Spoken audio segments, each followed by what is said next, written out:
Okay, I'm going to quickly go over your mock paper that you did 2 days ago, paper 1. I've just marked them as well. In general, the results were quite mixed. Surprisingly, many people did okay on section B, but struggled on certain questions in section A. So we're going to go over all of these in depth, and then I'll post the video up on your Manage Back. Okay, so a lot of these questions were taken off the 2023 May paper. So if you were wondering where they came from, a lot of them came from there, others came from pre-2018, so going right the way back to 2005. So it's a real mix of questions that I picked out that I thought were challenging in a different way, but also commensurate with the level of the course.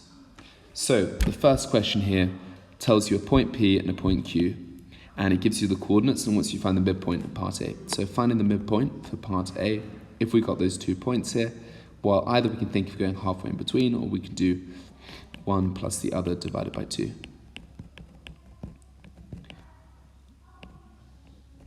And so if we do that, divided by 2, we would get our coordinates as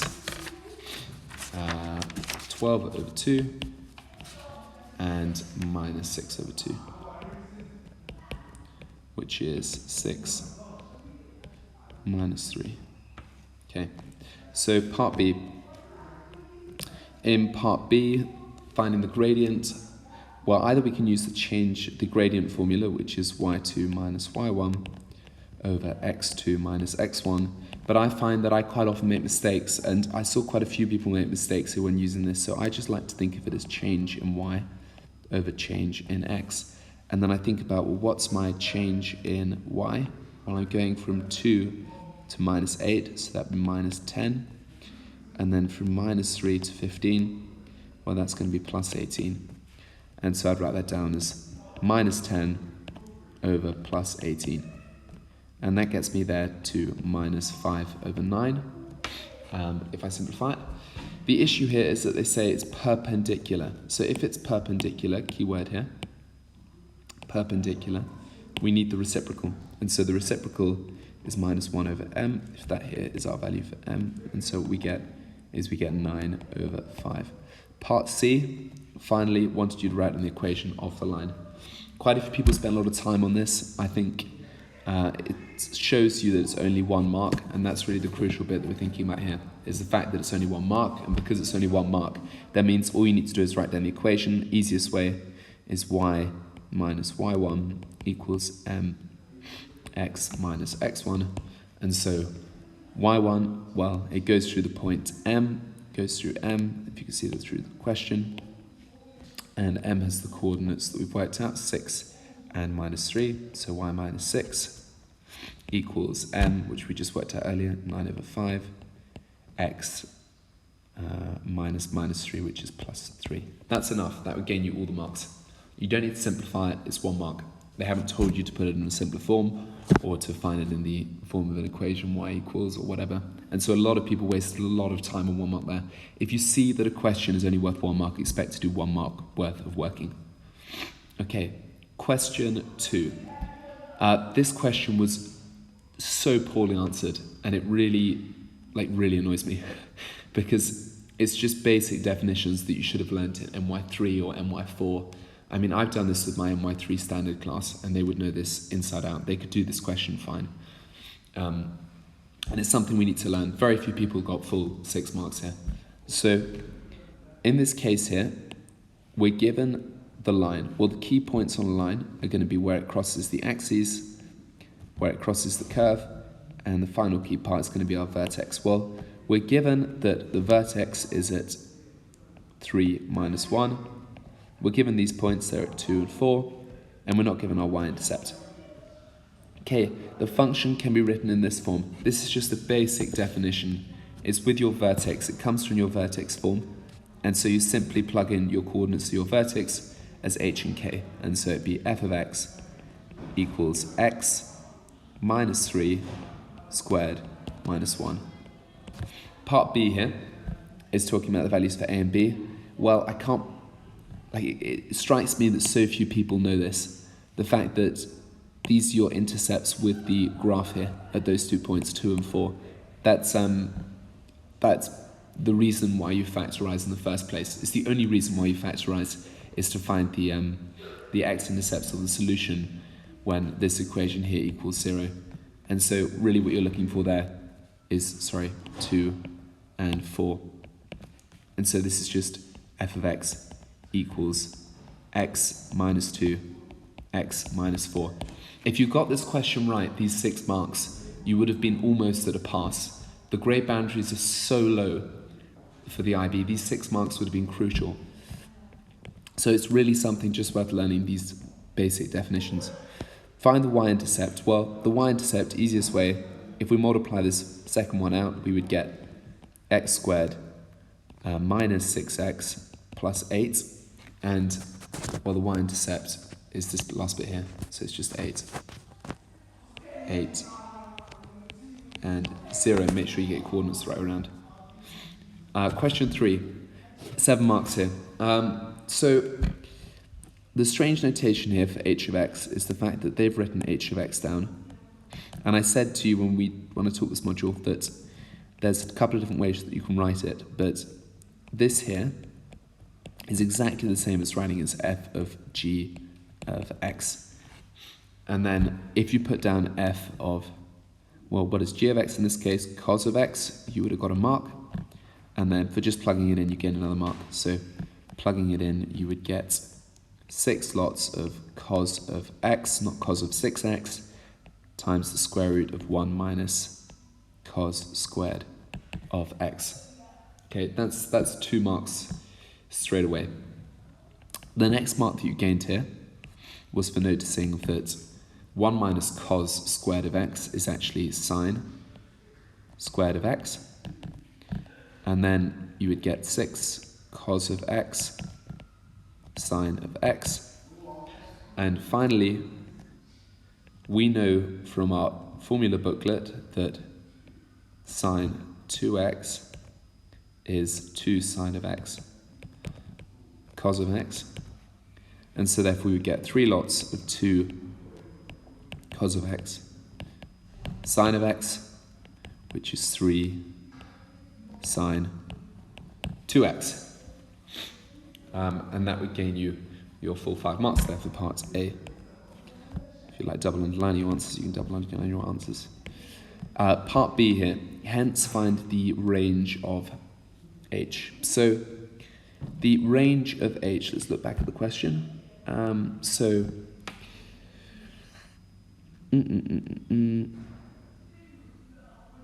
Okay, so if our value of h is 3 sine of 2x, find the range of h. I think the easiest way to do this is to think about what this would look like on a graph. Well, the 2x would just mean that rather than being like that for a sine of x curve, we are going like this, and then the 3 means that they're stretched out to from 1 to 3, and the same thing here. So it would be stretched out to minus 3 instead of minus 1. And so therefore h of x would be greater than or equal to minus 3 and less than or equal to 3. The other way you could do it is you could plug your value for x into here. If you plugged your value for x into here, you could see what you got there as well. Your values of x is there. Okay, so the events A and B are P of A equals that, P of A given B, and P of A or B, find P of B. So start by just writing down your formulas from your formula booklet. You would have gained a mark for writing down P of A given B is P of A and B over P of B. And you would have gained a mark for writing down P of A or B is P of A plus P of B minus P of A and B. And if you want to think about why that is, the easiest way is to look at a Venn diagram. If I look at a Venn diagram here, P of A or B would be everything that's inside. And so well, really everything inside, if we want to calculate that, is this plus this minus the bit in the middle, which is that part there. Because you've got to take that away because otherwise it's repeated. And so, because it's repeated by both curves, because each of them have this part that intercepts there. And so therefore, if we, I'm just doing a video solution for your test actually, but I've marked them all. And so if we look at those two formulas there, that was straight away 2 marks gained. And then you just apply them, plug your numbers in. So P of A given B would be 0.25. And P of A and B, well, we don't know what P of A and B is. Do you have an extra calculator? We can find it. I've only got these. You have a calculator. If that's good enough. No, I don't have one on me.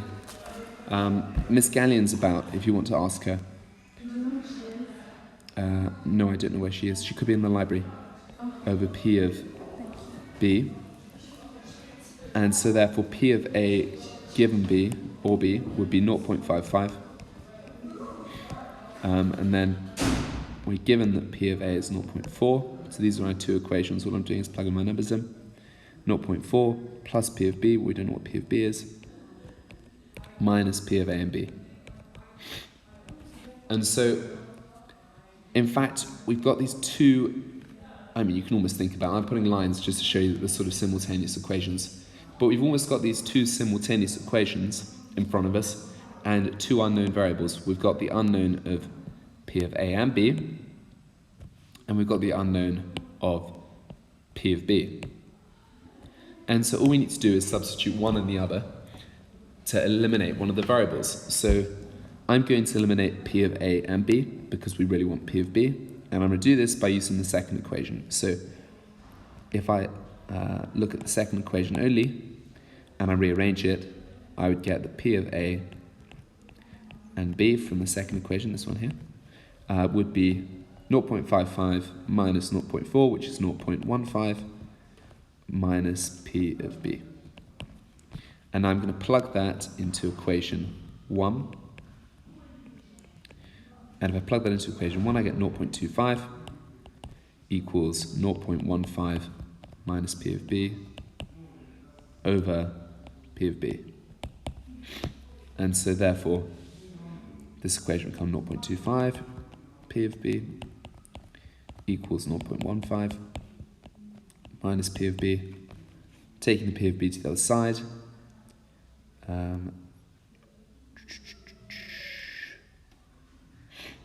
Taking the P of B to the other side.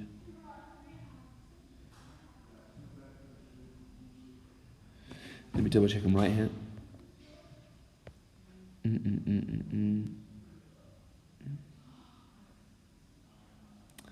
Okay.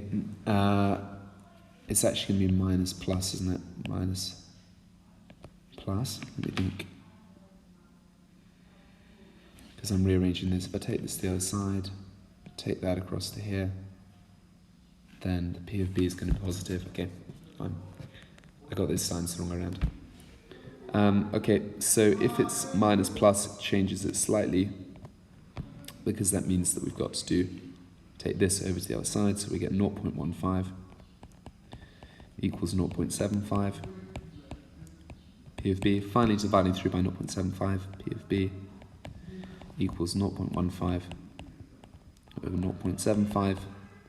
If you were to simplify that down, first thing you can really do is you can get rid of your decimals because they're both on the top and the bottom, or you just multiply top and bottom by 10, and then if you simplify further, well, 15 goes into 75 5 times, so you get 1 over 5, which is 0.2. Do you have a key closet by any chance? I don't have it, no, unfortunately. And so therefore your value of P of B would be 0.2, and so you might just want to double underline that. That's what you get into your answer. Or even better, write it on the other side here, and then double underline all of that. Okay, question 5. The shaded region there is given by that, and so if we've got y equals x over a squared plus 2, We want to find the shaded region. Well, that's bounded by the curve, that's integration. You would have gained a mark just simply for writing down r equals the integral of this curve dx. And then another mark for putting down your limits. So your limits would have been between c and 0. Simple as that. Just write down what the question says. So in this case here, I probably use my trial method. So if I try, I'll do both methods. Ln of x squared plus 2, because it's going to be a ln function, because you've got the differential of a function over the function itself. If you were to differentiate that, if you don't spot it, then it's worth doing substitution. You would get 2x, the differential of the inside, or f dashed of x, over f of x, over x squared plus 2, as your formula. And so to get from here to here, I need to multiply by half. And so the integral here would just be equal to a half. I need to multiply both sides by half then. So I get a half ln of, I need to do the same to this one as well, with this sort of crisscross integration method. Ln of x squared plus 2. Can put plus c, but the thing is we're going to put in our limits anyway, so c and 0. You can write them either side really, but I think the correct way is to do it on your right hand side, what your limits are. And so we don't know what c is, but we are given what our value for r is. So this would be the same as a half ln of c squared plus 2 minus a half ln of 0 squared plus 2. And we know that all of that there would equal ln 3. That's given in your question. Let me just highlight all of this here as working. You don't actually need that lot, especially because it's a non-calculated paper. So if you're able to do the integration, you're able to do the integration. Simple as that. It's kind of assumed that you'd be able to do the working. So in order to get rid of all the lns, we need to make both sides a ln function, and then we can cancel them down. So to do that, I've got a half here on both sides. I'm going to multiply through by 2, so that gives me ln of c squared plus 2 minus ln of 2 equals 2 ln of 3. And now power rule on my right hand side, so my right hand side would become ln of 3 squared. And then product rule on my, or not product rule, quotient rule on my left hand side, and so I'd get ln of c squared plus 2 over 2. Now at this stage here, I can do my clever cancelling of my lns. And so all I'm left with is c squared plus 2 over 2 equals 9. So therefore c squared equals 9 times 2, which is 18, plus 2. And so therefore c squared equals 16, and so c equals 4. Could be minus 4. In fact, this curve is going to go like that, and so this is why you're going to get this minus 4 here, because there's going to be minus 4. But in this case here, we're looking for positive 4. And so that's our answer there. Okay, let me just do the final question then of section A, and I'll leave the video there. So, question 6. Show that D equals log C of Q. Well, the difference of an arithmetic sequence, so the key part here is an arithmetic sequence, would be U2 minus U1. So U2 here has the value log C PQ, and U1 has the value log C of P. Well, if we apply the product rule to the first one there, we get log C of P plus log C of Q minus log C of P. And then you can see quite clearly here that those two cancel out, and we are left with this log C of Q. You needed to do that middle step in order to get both marks. That was the important part there. You got 1 mark for doing the first part, but you needed to do the middle step here to show the product rule and therefore be able to cancel those out. Okay, that's part A. Part B. Let P equals C squared and Q equals C cubed. Well, therefore, if we plug those in, well, let's think about what we need first of all to find the sum to 20. So that's, I'm going to write that S of 20 of sum of 20, n equals 1, U, n. Well, let's just look at our formula quickly for what we need. So if we use our formula, we would get n over 2, or is it u1 plus n over 2, 2u1 plus n minus 1d, I'm going to say. And that's because you're adding your first term plus your last term, so u1,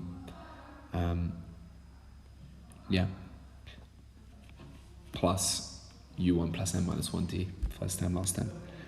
So in our case here, we've got 20 in there instead of n, so we can write down 20, and then as we go through, we can add different parts onto it. So we've got 10 lots of 2, while u1 is going to be log c of p, log c of p, but we know that p is c squared, plus d, actually let's do that even before we get there.